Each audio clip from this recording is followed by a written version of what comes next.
Hey guys, welcome back. I just returned from a Philo conference in Chicago. It stands for First In, Last Out, and it's this big worship tech conference that Willow Creek puts on every year, and it was an awesome and humbling experience.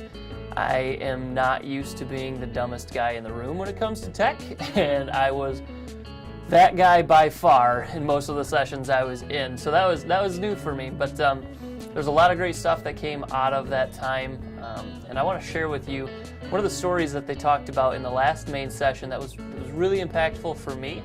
And I want to share with you this story of this guy named Huram, who's a skilled craftsman in bronze, and while constructing the temple, Solomon had employed 183,000 men to work on it, and Huram is one of these guys he employed, and his job is recognized as so important that we see it in the pages of Scripture.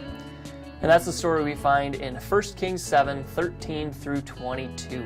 And I want to read that for you here. 1 Kings 7, verse 13 says, King Solomon sent to Tyre and brought Huram, whose mother was a widow from the tribe of Naphtali, and whose father was from Tyre, and a skilled craftsman in bronze. Huram was filled with wisdom, with understanding, and with knowledge to do all kinds of bronze work. He came to King Solomon and did all the work assigned to him.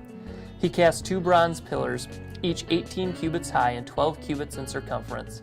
He also made 2 capitals of cast bronze to set on the tops of the pillars. Each capital was 5 cubits high. A network of interwoven chains adorned the capitals on the top of the pillars, 7 for each capital. He made pomegranates in 2 rows encircling each network to decorate the capitals on top of the pillars. He did the same for each capital. The capitals on top of the pillars in the portico were in the shape of lilies, 4 cubits high.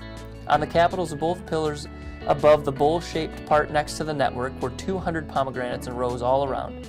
He erected the pillars at the portico of the temple. The pillar to the south he named Jachin, and the one to the north Boaz. The capitals on the top were in the shape of lilies, and so the network on the pillars was completed. And did you catch it? I didn't the first time, and they talked about this in the last session. Huram is this guy who spends all of his time decorating the tops of these bronze pillars with chains and pomegranates. These pillars are huge. I had the opportunity to walk through some similar temples when I was in Egypt. These things are enormous. And the bottom line is, no one walking into this temple knew the detail and the excellence and the work that went into the tops, just the tops of these pillars.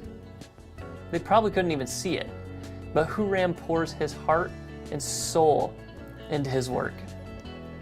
He didn't do it for man's recognition. He knew they weren't going to see it. He did it for God's.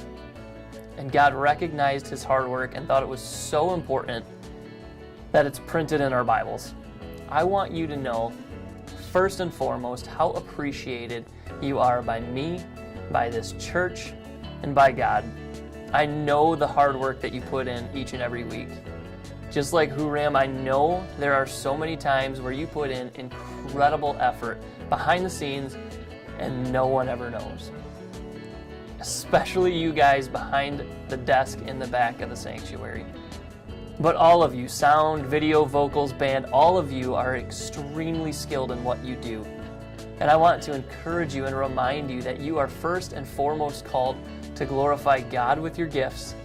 And there will be a day when you stand face to face with Jesus and you receive the applause of nail-scarred hands, followed by the words, "Well done, my good and faithful servant." I hope that is an incredible encouragement to you today. I know that was for me yesterday when I was at the conference. I hope you enjoy the rest of your weekend. I want you to have safe travels if you're heading out of town. And if not, I will see you and we'll worship together on Sunday. See ya.